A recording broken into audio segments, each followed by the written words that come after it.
ngọzi nke onye nwe anyị Jesu Kristi na ịhụnanya nke Chukwu Nna na ịdịkọ n'otu nke Mmụọ Nsọ na-enye dịrị unu niile.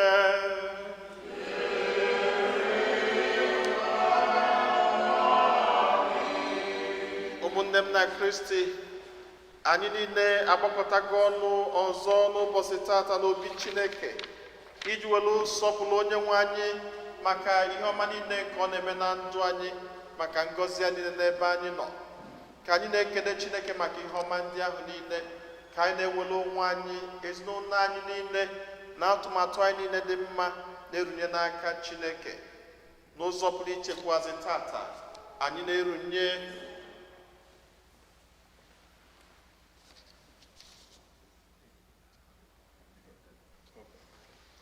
na-erunyekwazi nwa anyị nwoke, onye nke anyị na-achọ ime mmiri Chukwu n'ụbọchị tata.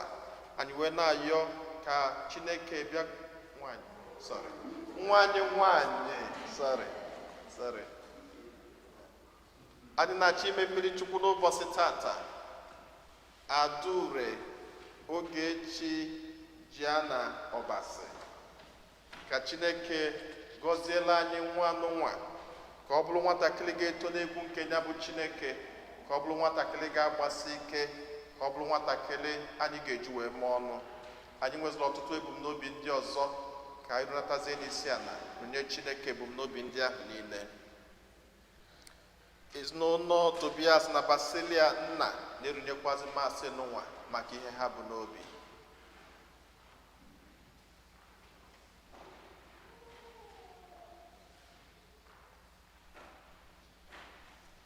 Ụmụnna, ka anyị kwado onwe anyị nke ọma maka nnukwu emume nke Yukaristia n'ụwa site n'ikwupụta njọ anyị.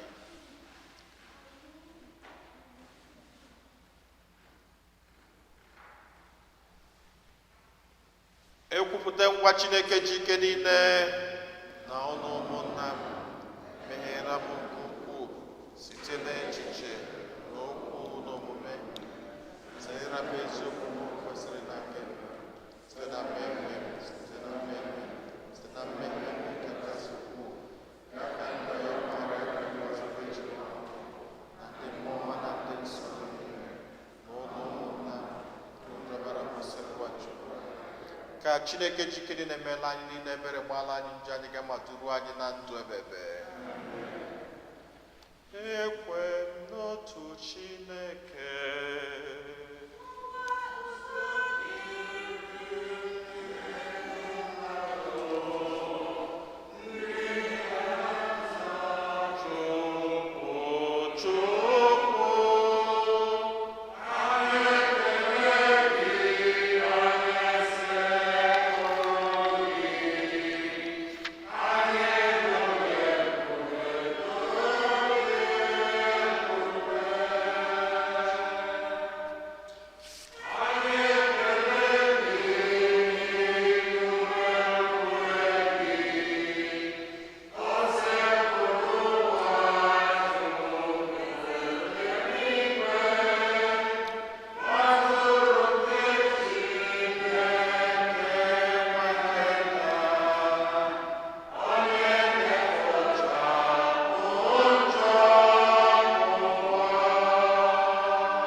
Chineke ji ike niile, nna ji ebighị ebi, biko dubata anyị n'isoro keta oke na aṅụrị nke eluigwe, mee ka anyị bụ igwe atụrụ gị, were umeala rute n'ebe ahụ onye nche atụrụ bugoro anyị ụzọ, were ike ya wee banye.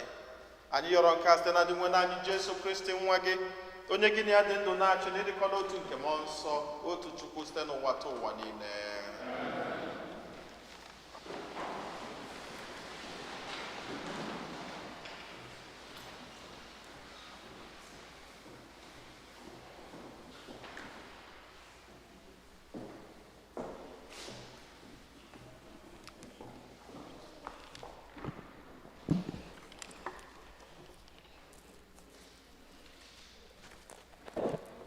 Ihe ọgụgụ ewetara n'ọrụ ndị ozi.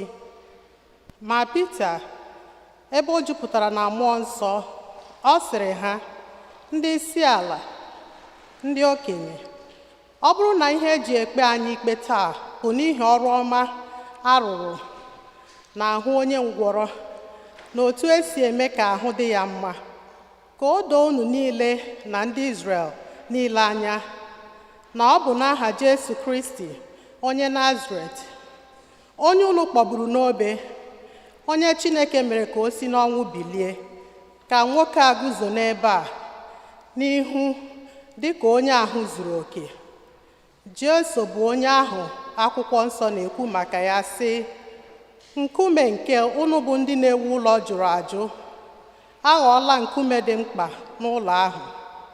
O nweghị onye ọzọ pụrụ ịzọpụta anyị, n'ihi na ọ dịghị aha ọzọ dị n'okpuru eluigwe nke Chineke nyere ụmụ mmadụ a ga-eji azọpụta anyị karịa aha Jesu. Okwu nke osebruwa.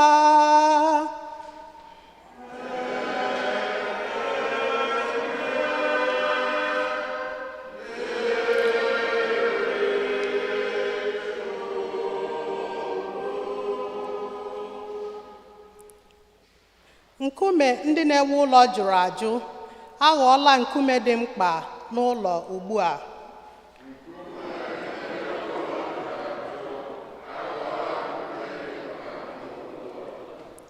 Aleluya! Keleenụ Onyenwe anyị n'ihi na ọ dị mma, maka na ebere ya na-adịgide ruo mgbe ebighị ebi. Ọ ka mma ịgbaba n'ime Onyenwe anyị karịa ịtụkwasị obi na mmadụ.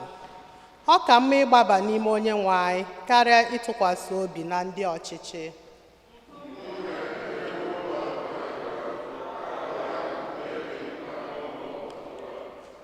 Aga m ekele gị n'ihi na ị zara m oku.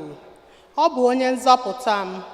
Nkume ndị na-ewu ụlọ jụrụ ajụ aghọọla nkume dị mkpa n'ụlọ ugbu a. Ihe a bụ aka ọrụ nke Onyenwe anyị, ma ọ bụkwa ihe ịtụnanya n'ebe anyị nọ.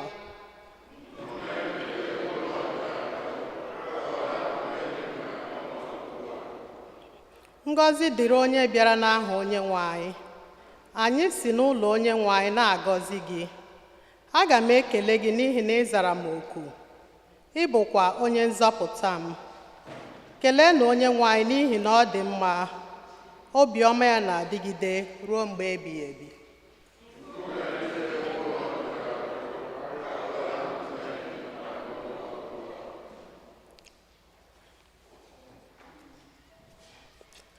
Ihe ọgụgụ ewetara n'akwụkwọ ozi mbụ Jọn dị Asọ dere. Leenụ ụdị ịhụnanya nke Chineke Nna nwere n'ebe anyị nọ. Ọ bụ oke ịhụnanya nke mere ka ọ kpọọ anyị ụmụ Chineke, anyị wee bụrụ ụmụ ya n'eziokwu. Ma otu ọ dị, n'ihi na ụwa amaghị Chineke, ụwa amaghịkwa anyị. Ndị enyi m ọma, ugbu a anyị aghọọla ụmụ Chineke. Emebeghị ka ihe anyị ga-abụ n'ọdịnihu pụta ìhè, ma anyị maara nke ọma na mgbe ọbụla Chineke ga-eme ka Kristi pụta ìhè, anyị ga-adị ka ya, n'ihi na anyị ga-ahụ ya dị ka ọ dị. Okwu nke osebruwa.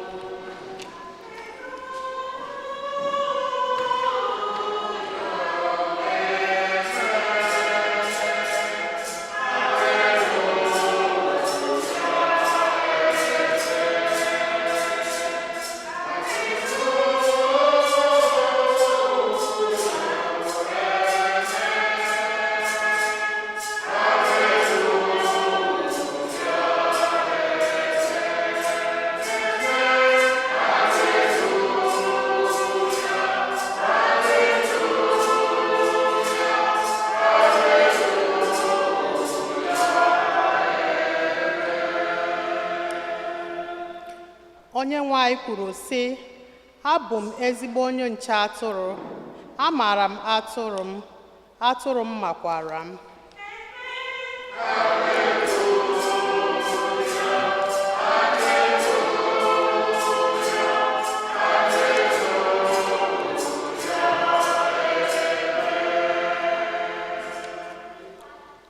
Onyenwe anyị nọnyelụ nọ.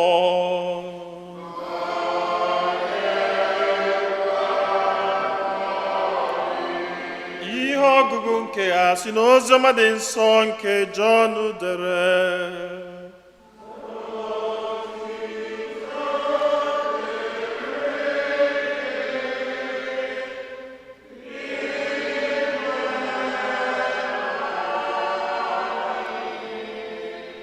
Jesu kwuru sị, mụ onwe m bụ ezi onye ọzụzụ atụrụ. Ezi onye ọzụzụ atụrụ na-atọgbọ ndụ ya n'ihi atụrụ ya, ma onye ọrụ egoro ego adịghị elezi atụrụ ya anya. Ọhụ nkịta ọhịa ka ọ na-abịa, ọ na-agbapụ ọsọ hapụ atụrụ ahụ ka nkịta ọhịa buru ha, ma ọ bụ chụsasịa ha. Ọ kpọghị atụrụ ahụ ihe, n'ihi na ọ bụ onye ọrụ egoro ego. Mụ onwe m bụ ezi onye ọzụzụ atụrụ. Amaara m atụrụ m, atụrụ m marakwa m. Dịka nna m si mara m, mụ onwe m amarakwa nna m, otu a ka m si mara atụrụ m. Ana m atọgbọkwa ndụ m n'ihi atụrụ m. Enwekwara m ọtụtụ atụrụ ọzọ, ndị na-anọghị n'ime ogige atụrụ nke a. Aga m akpọbatakwa ha, ka e nwee naanị otu ogige. Ha ga-anụkwa olu m. Mgbe ahụ, naanị otu igwe atụrụ na otu onye ọzụzụ atụrụ ga-adị. Nna m hụrụ m n'anya, n'ihi na ana m atọgbọ ndụ m ka e wee nara ya ọzọ. Ọ dịghị onye na-anapụ m ndụ m. Ọ bụ m kpebiri n'onwe m ịtọgbọ ndụ m. Enwere m ike ịtọgbọ ya, nwekwa ike iweghachi ya. Nke a bụ ihe nna m nyere m n'iwu ka m mee. Oziọma nke Osebụwa.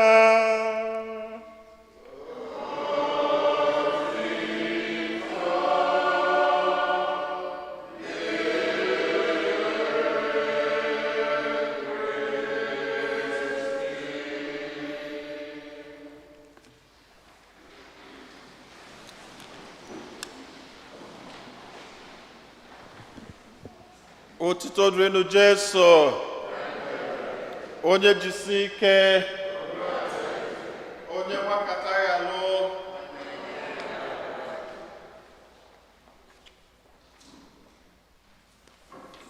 Tata bụ ụka nke anọ n'oge emume nke Ista. Tata bụkwazi ka a na-akpọ, enwere ihe a na-akpọ Good Shepherd Sunday. Ezigbo onye ọzụzụ atụrụ. Ịbụ Chukwu onye dị mma, ịbụ Chukwu onye dị ike, ịbụ Alfa na Omega m, onye mbụ na onye ikpeazụ, mmalite n'ọgwụgwụ. Nyaka nji na-asị n'ịbụ chi m.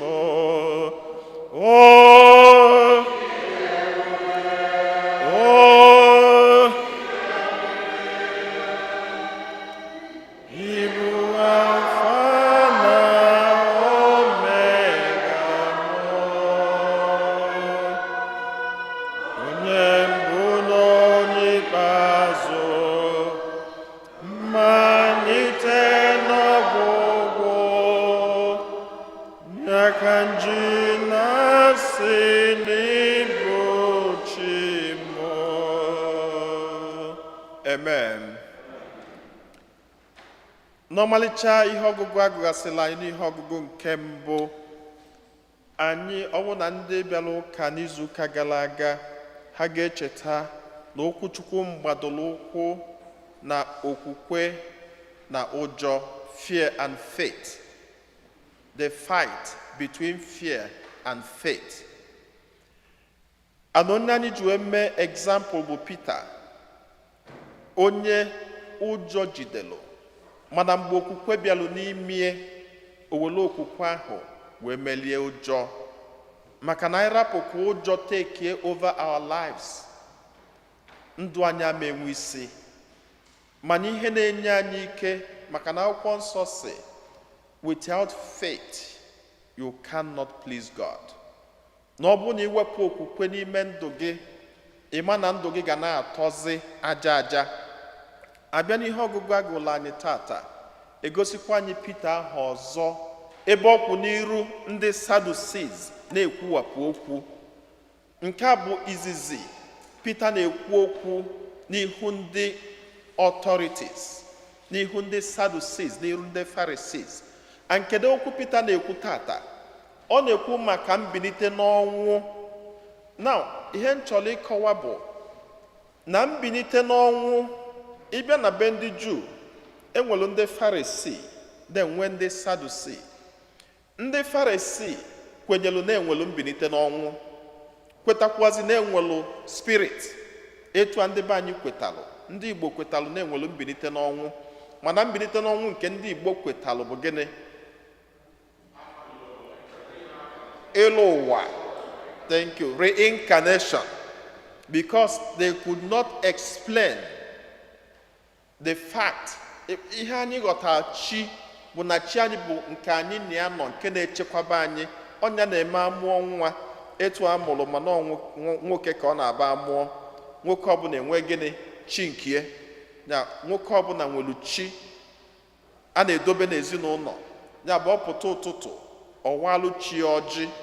Ọnya na-eme asị na ọgbakalị chie n'ọsọ, na-ebu ya ụzọ anakpu. Amen. Ya bụ n'akụkụ Igbo. So nke anyị bụ reincarnation. Mana ndị Pharisee kwetalụ na enwere resurrection, nwekwazi spirit. Ndị Igbo kwetalụ na enwere spirit. Ndị Igbo kwetalụ na mmụọ, kama na mmụọ ndị Igbo kwetakarịcha bụ nke ọjọọ. Mela anyị ji atụ ụjọ rinne, because na mmụọ ọjọọ bụ ibe na-achụkarị anyị ọsọ.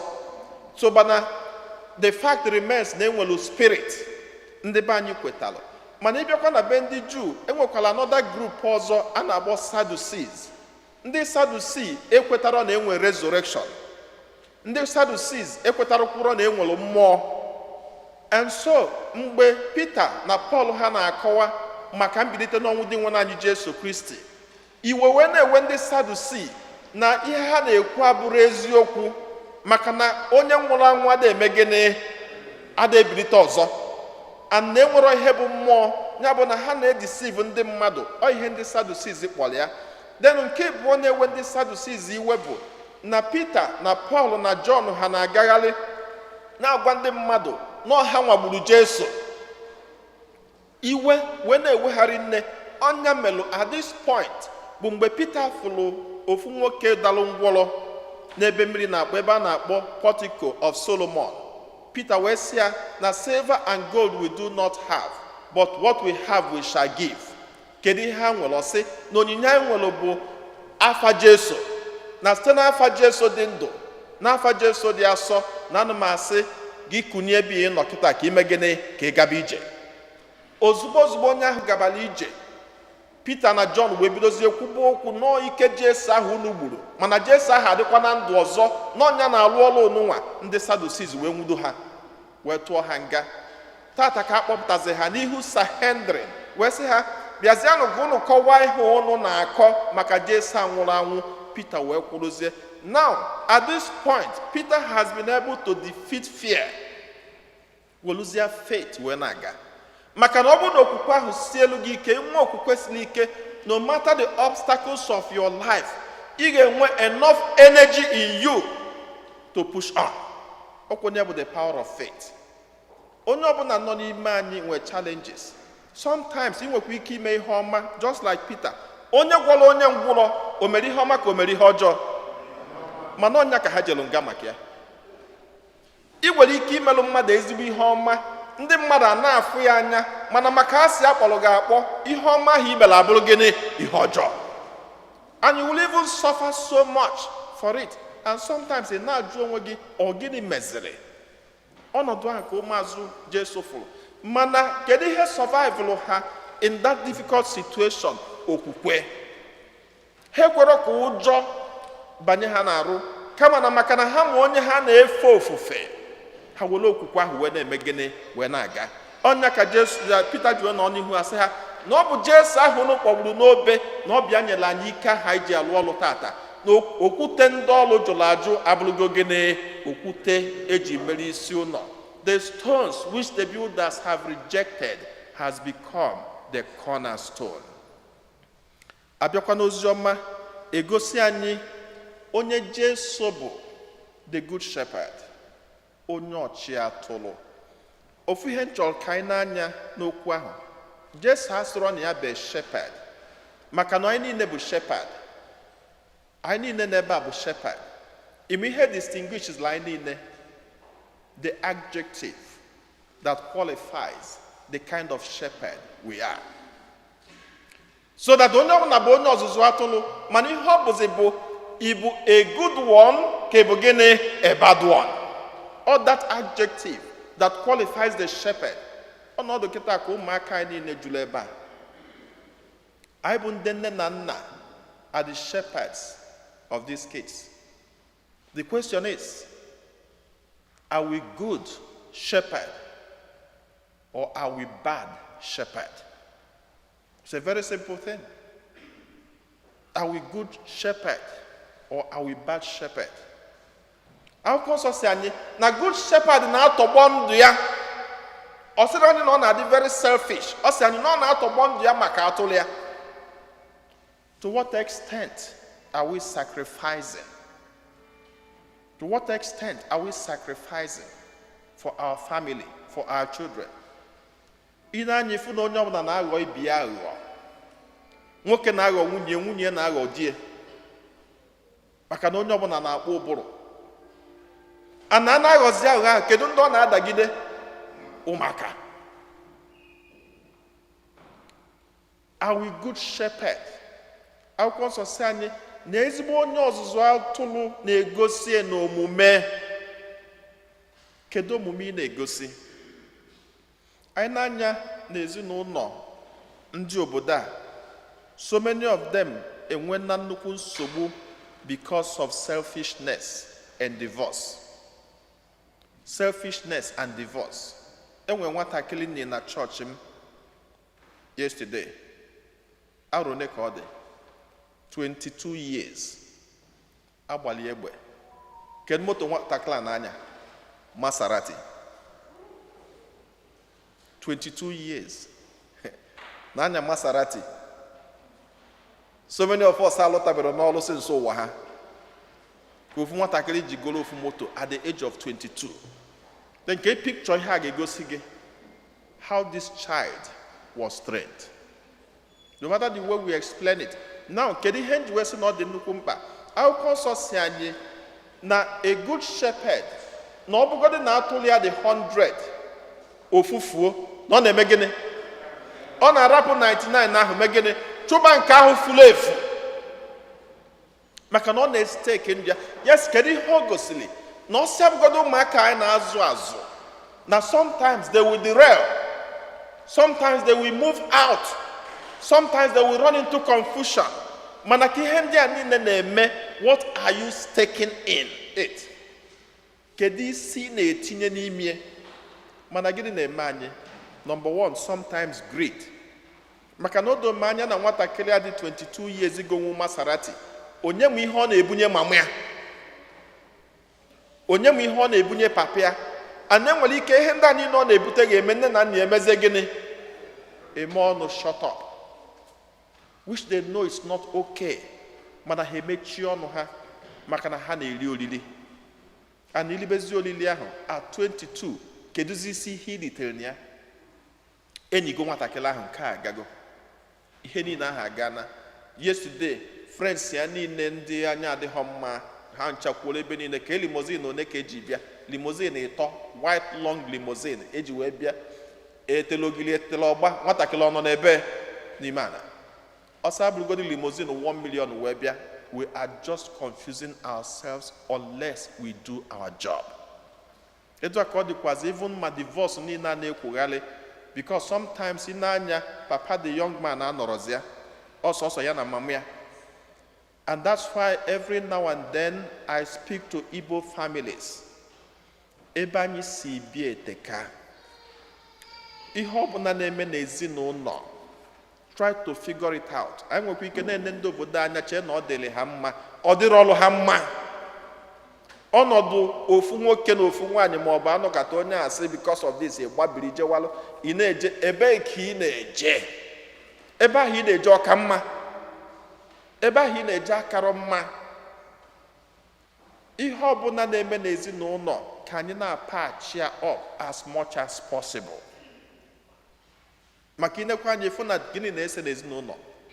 Ego, greed, onye a na-ezo ezo, onye a ada ezo ezo, onye a na-agha aghụghọ, onye ada agha aghụghọ, onye a na-enye aka, onye ada enye aka.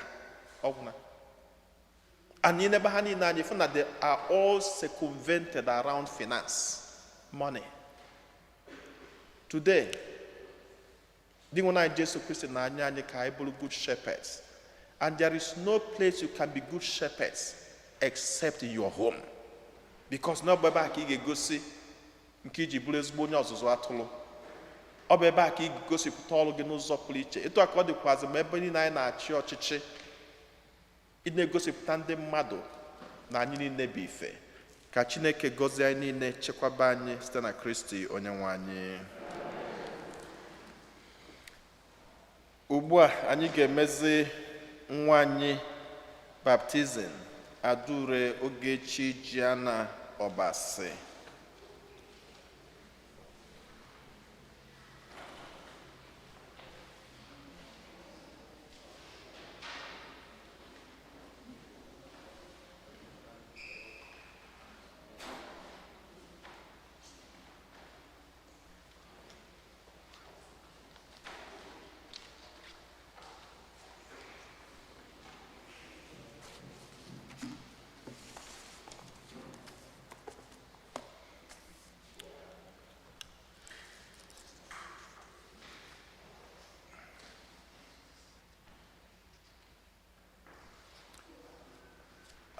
Well, okay, sponsors, beyond so because some of them are calling.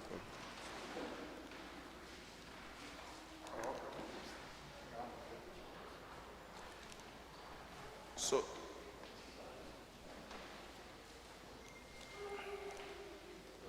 Tony Obasi na Kelechi Obasi, kedu ahụ unu na-achọ inye nwatakịrị n'ụwa? Obasi, okay. Kedu ihe unu na-achọ n'aka nzukọ Chineke maka nwatakịrị n'ụwa? Baptism. Okay.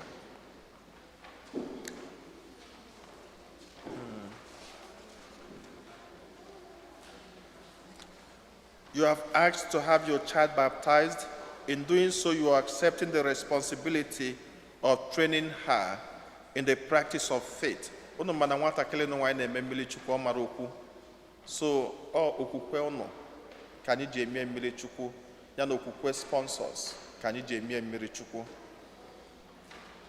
It will be your duty to bring her up in keeping God's commandment as Christ taught us, by loving God and our neighbor.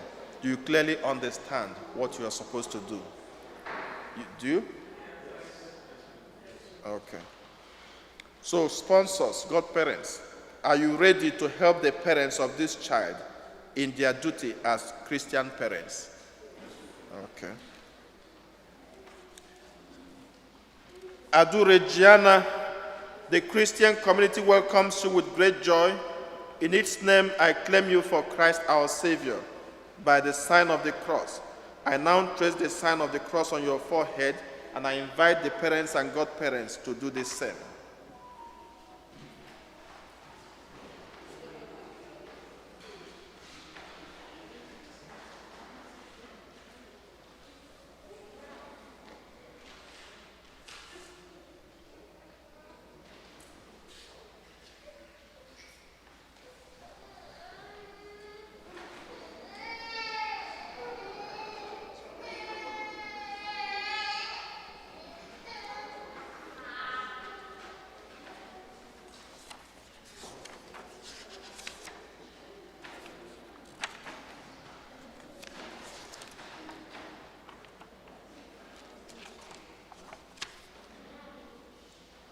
Almighty and ever-living God, you sent your only Son into the world to cast out the power of Satan, spirit of evil, to rescue man from the kingdom of darkness and bring him into the splendor of your kingdom and light. We pray for this child, Gianni Adugo. Set her free from original sin and make her a temple of your glory, and send your spirit to dwell with her. We ask this through Christ our Lord. Amen. So ugbu anyị na-achọzi ite nwatakịrị n'ụwa mmanụ katkumen. Mmanụ n'ụwa bụ mmanụ a ga-etegodi ya wee nwee ike fichaa ihe ọjọọ niile na ajọ mmụọ niile na nje ekele ụwa niile ya ka anyị na-achọ ka anyị fichapụ ugbu a.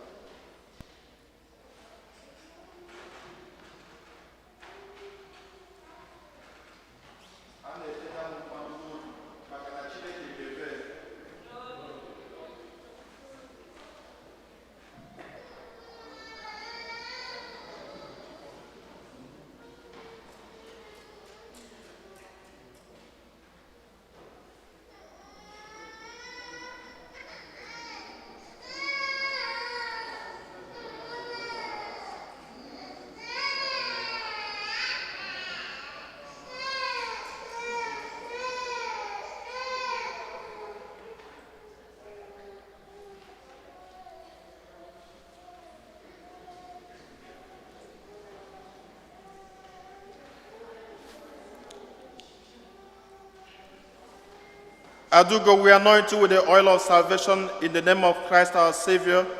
May he strengthen you with his power, who lives and reigns forever and ever. Amen.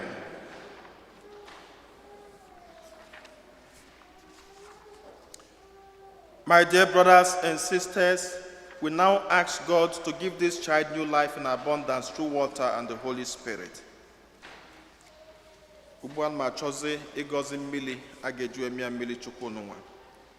Father, you give us grace through sacramental signs, which tells us of the wonders of your unseen power. In baptism, we use your gifts of water, which you have made a rich symbol of the grace you give us in this sacrament. At the very dawn of creation, your Spirit breathed on the water and making them the wellspring of all. The water of the great flood you made a sign of the waters of baptism that make an end of sin and new beginning of goodness.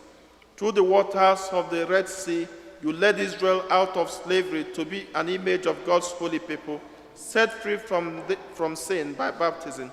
In the water of Jordan, your Son was baptized by John and anointed with the Holy Spirit. Your Son willed that water and blood should flow from his side as he hung upon the cross. After his resurrection, he told his disciples, "Go out and teach all the nations, baptizing them in the name of the Father and of the Son and of the Holy Spirit." Father, look now with love upon your church and unseal for her the fountain of baptism. By the power of the Holy Spirit, give the water of this fount the grace of your Son. You created man in your own likeness, cleanse him from sin in a new birth to innocence by water and the Holy Spirit. We ask you, Father, with your Son, to send the Holy Spirit upon the water of this fount. May all who are buried with Christ in death of baptism rise also with him to newness of life. Ayoronka, Stena Christi, Onyenwanyi. Ugbu a, anyị ga-ajụzi njọ na-akọwa ihe dị asọ adị anọ ebe njọ dị. Ya bụ na tupu nwatakịrị n'ụwa adị asọ, ma nne na nna, ma fada, ma ndị ụka, anyị niile ga-ajụ njọ. Anyị nwa reject their sin, then the power of God will take over, and then this child will be purified. Dear parents and godparents and all who are present, this child who brought this child for baptism by water and the Holy Spirit, she is to receive the gift of the new life from God, who is love. On your part as parents and godparents, you must make it your constant care to bring her up in the practice of faith, so that the divine life which God gives her is kept safe from the poison of sin, to grow always stronger in her heart.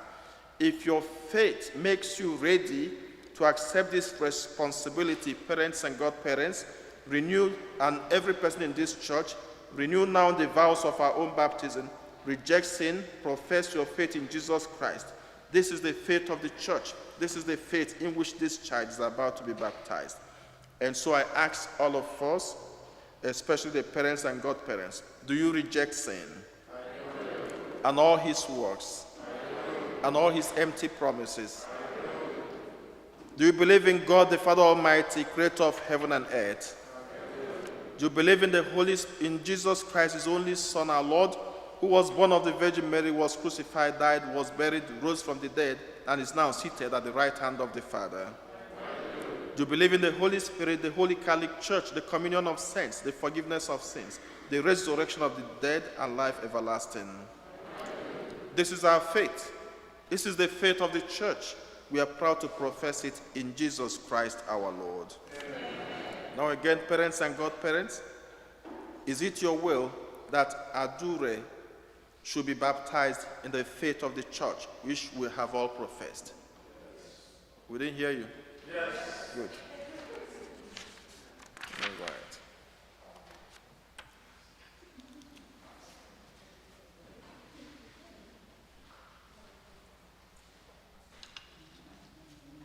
So we now have to walk out.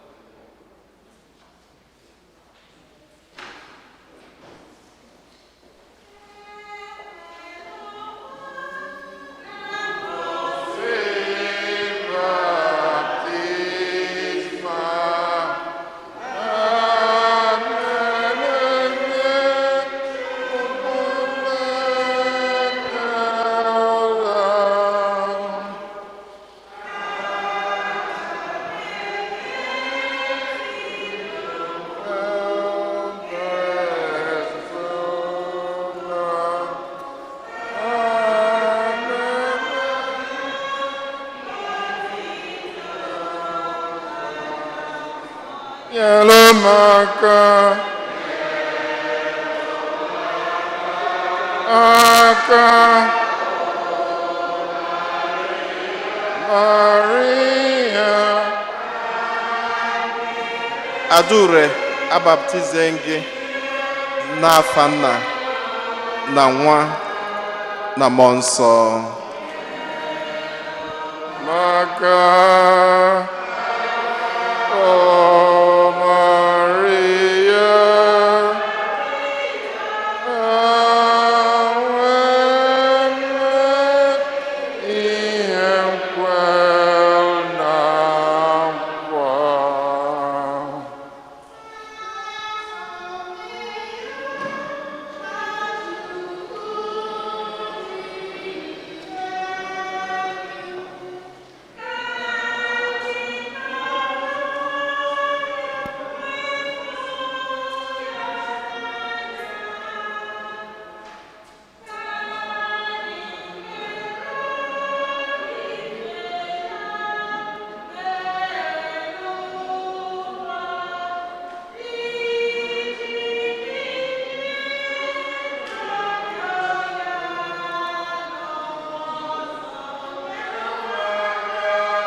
anyị ga-etezi nwanyị mmanụ krizim. Unu n'anya unu echeta na nke mbụ anyị tele bụ mmanụ a na-akpọ katkumen nke eji fichapụ njọ niile ya na-arụ. So nke anyị na-achọ ite ugbu a bụ mmanụ a ga-eji wee chie onye ụkọchukwu, onye eze na onye amụma. Ana ihe ọzọ nchọkwa ka unu ghọta bụ na ihe eji ete mmanụ ugbu a na anyị na-afụ na anyị emeghị mmiri chukwu, maka na mechi mmadụ ụkọchukwu na ọ bụ na emere ya mmiri chukwu, ya bụ emechara ya mmiri chukwu wee tebezie ya ude iji wee mie onye ụkọchukwu, onye amụma na onye eze. Kedu ihe ọ pụtara? Ihe ọ pụtara bụ na nwatakịrị nwa ga-abụ ụkọchukwu tata. Ana ọ bụ na nwatakịrị nwa bụ ụkọchukwu tata, ụkọchukwu ọ na-eje ụka? Okay, ọkwa ụlọ za.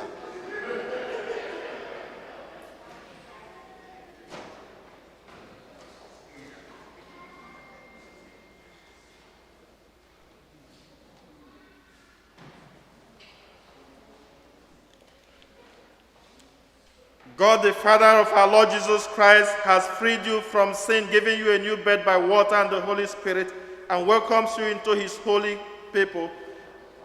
He now anoints you with the oil of chrism of salvation, as Christ was anointed, the priest, the prophet, and the king, so that you will live always as a member of his body, sharing his everlasting life.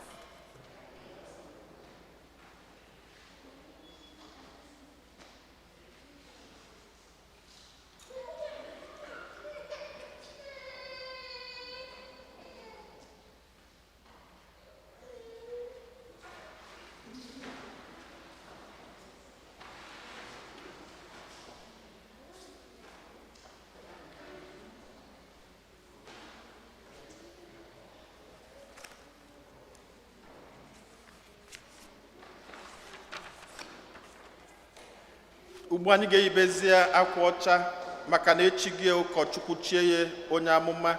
Anyị ga-eyibezie akwa ọcha ka nwatakịrị nwa na-achazi dịka akwa anụnwa, ndụ ya niile ga-adịzi ka akwa anụnwa.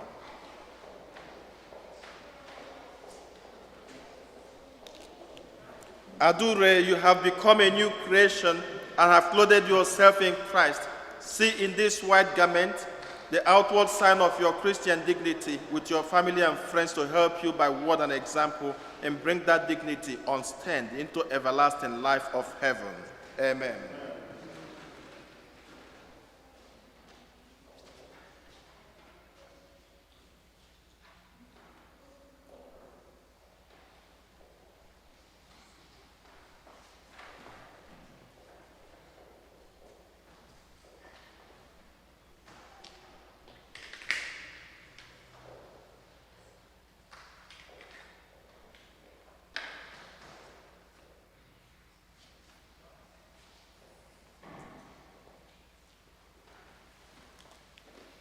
Parents and godparents, this light is to entrust to you to be kept burning brightly.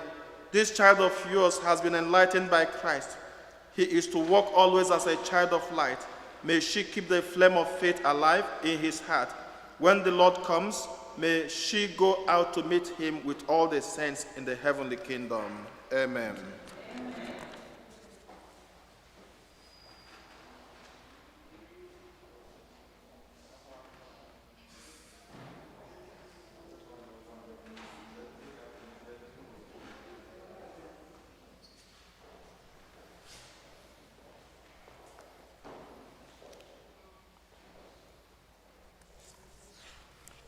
Ugbu a anyị ga-emepezi ntị, anyị ga-ekpe ekpere na ntị ya, kpee ekpere n'ọnụ ya, ka Chineke mepee ntị ya ka o bidozie anụba okwu Chukwu, mepee ọnụ ya ka o bido na-ekwuwapụta okwu Chineke mgbe niile. The Lord has made the deaf hear and the dumb speak. May he soon touch your ears to receive the word and your mouth to proclaim his faith to the praise and glory of God. Amen.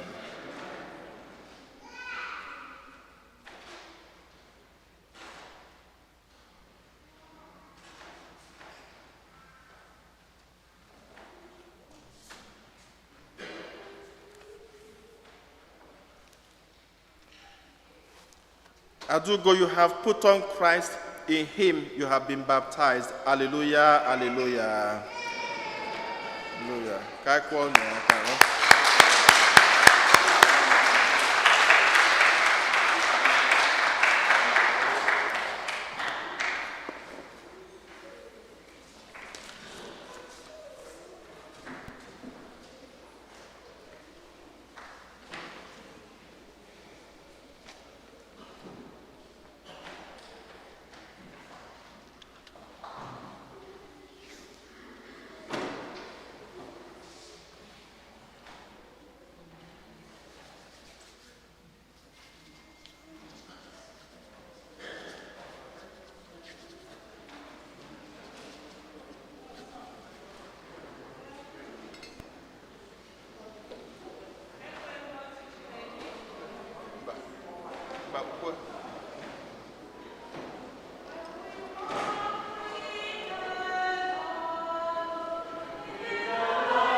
mekwana ụmụnna m ka aja mụ na unu na-achụpụrụ ihe ga-asọ Chineke ji ike niile nara nọ.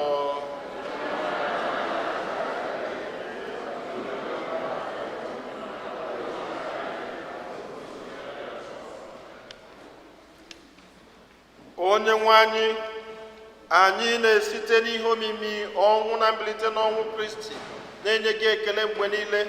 Biko mee ka ọrụ nke a eji akwụkwọ njọ anyị na-aga n'ihu oge niile ga wetara anyị aṅụrị dị ebi ebi. Anyị yọrọ nke a site na Kristi onye nwe anyị. Onye nwe anyị nọ n'elu ụlọ, welite n'obi elu ka anyị nyere unu dị nwanne Chukwu anyị ekene. O kwesịrị esi bụrụkwa ihe ziri ezi na-azọ ndụ na anyị ga-enye gị ekele na-eto gị oge niile o sebụrụwa ma ọ kacha mkpa n'oge ugbu a mgbe Kristi onye bụ Paska anyị bụzi ihe ejiri chụọ àjà. Ya bụ ezi nwa atụrụ onye kpochapụrụ njọ nke ụwa, onye jiri ọnwụ ya wee merie ọnwụ anyị, bịa si na mbilite n'ọnwụ ya nye anyị ndụ ebebe. N'ihi nke ya anyị na-eso igwe ndị mama niile nke eluigwe na-eto ebube gị oge niile n'ukwe na ekwe.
Nna anyị dị nsọ ezie, sọ gị na-edo ihe dum nsọ. Anyị na-arịọ ka ido onyinye ndị a nsọ site ịrụkwasị ha mmụọ gị ka ha wee ghọrọ anyị arụ n'ọbara nke onye nwe anyị Jesu Kristi, onye bịara tupu edunye ya n'ọnwụ nke o jiri aka ya wee nara o were achịcha nye gị ekele na otito, nyawa ya nye ya ụmụazụ ya sị, naranụ nke a rienụ ya unu niile, nke a bụ arụ m ka a ga-eduru nye maka unu.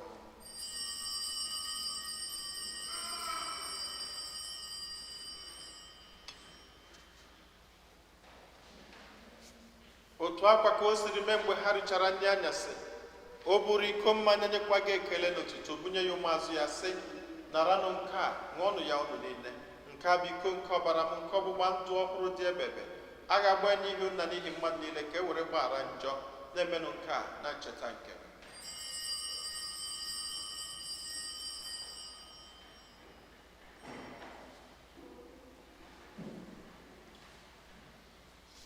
Ka anyị kwupụtanụ n'ihe omimi nke okwukwe anyị na-eme ugbu a.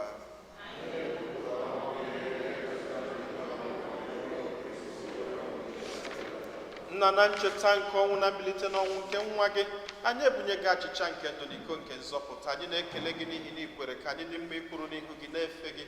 Anyị juma na-arịọ ka anyị bụ ndị na-anata arụ n'ọbara nke Kristi bụrụ otu site na njikọ nke mmụọ nsọ. Nna, cheta nzukọ gị gazuru ụwa niile, mere ka ịhụnanya gị jupụta ya. Gọzie Pope anyị bụ Francis na Bishọp anyị bụ Nicholas na ndị ofe ụta gị niile.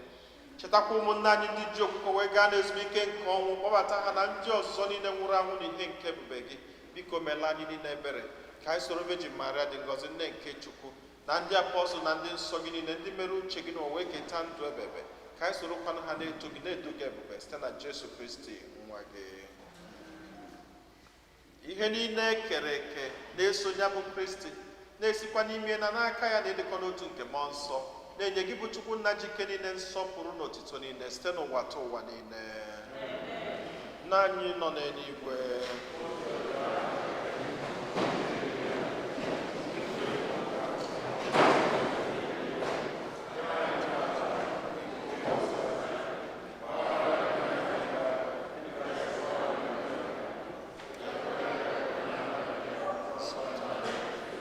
zọpụta anyị na-arịọ gị osebụrụwa n'ajọ ihe niile, were ebere nye udo n'oge nke anyị site n'inye aka ebere gị ka a zọpụta anyị niile na njọ oge niile.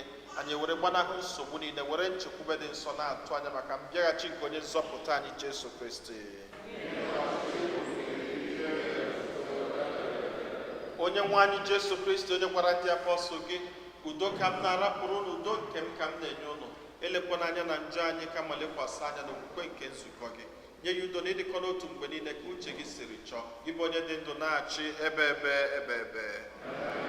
Udo ka osebụrụ ụwa dịrị unu mgbe niile.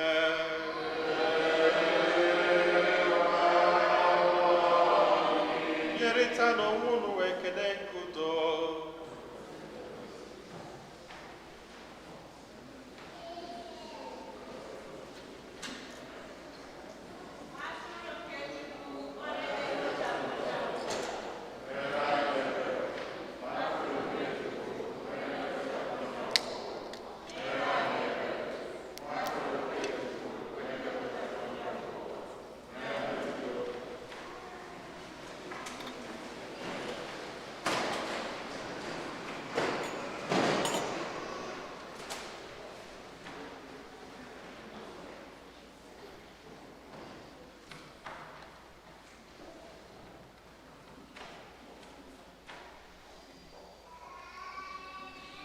Ụmụnne m na Kristi, nenu nwa atụrụ nke Chukwu, nenu onye ahụ na-egbochapụ njọ nke ụwa.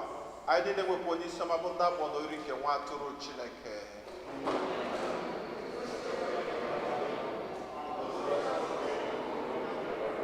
Ka n'ọbara Kristi chekwaba anyị niile wee rue na ndụ ebebe.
Ka anyị ya ayịyọ.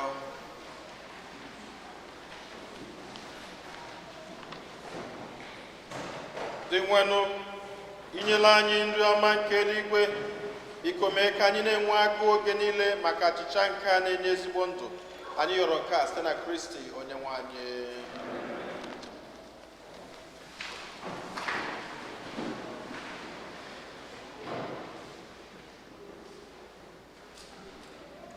Otito dịrị Jesu. Otito dịrị Jesu. Second collection before religious education. Biko, donate generously. Ndị choir.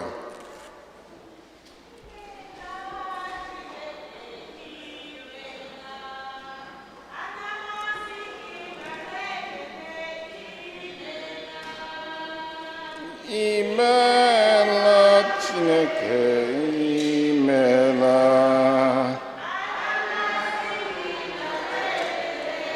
Imela.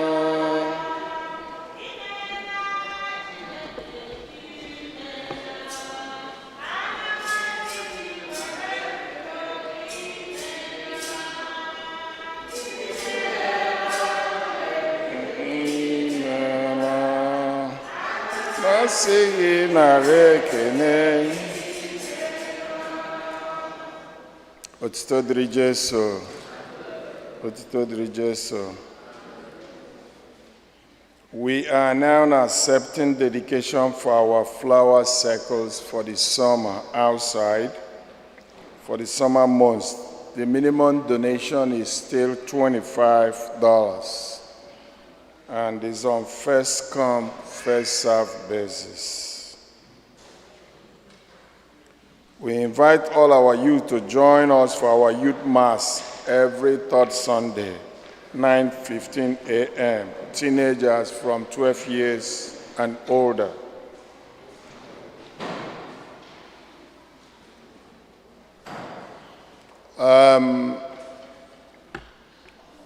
Enwe ozi ndị St. Clement Pope, our sister parish. Their women name symposium, May 1st. The theme, blessed is she who has believed that the Lord will fulfill his promises for her. So, how were so many speakers, so many fathers, Father Michael, Vincent, Henrietta is not a father, and so many other lay people that will speak. If you have time, you can go join them.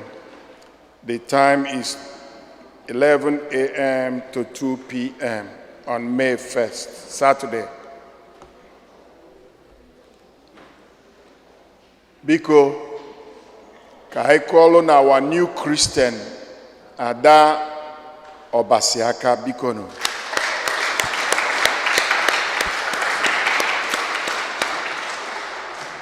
She is welcome to St. Fortunata family. And Ada Obasiakwa ka ngwa unu through the mouth of the Father, na fanwe snack na parking lot. Agbasa onye welu nke ọ naba. Ndị youth, unu mana tata wo ụbọchị eji agọzi unu. After announcement, unu akwụla ọtọ ka Father gọzie unu ebe unu nọ. Do we have birthdays? Birthdays? Birthday kwụla ọtọ. The Lord be upon you.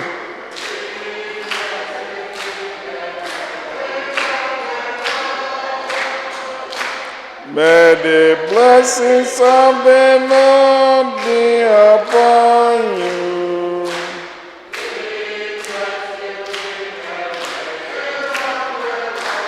Happy birthday, happy birthday to you.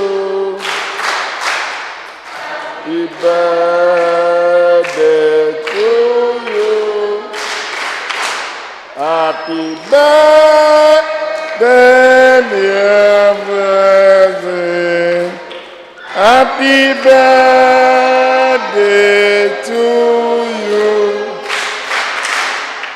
Kevin, I am my require photo. You got chocolate something. Well, anniversary. Anniversary. Anybody doing anniversary? Nobody. And when the awful, I think we have plenty in the awful also. And when the awful, first time you're coming here.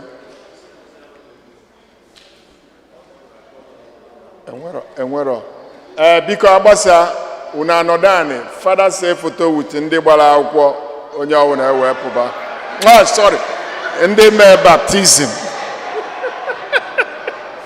Inde youth, Kulona Otobiko no, Tito Diri Jesu. Otito Diri Jesu.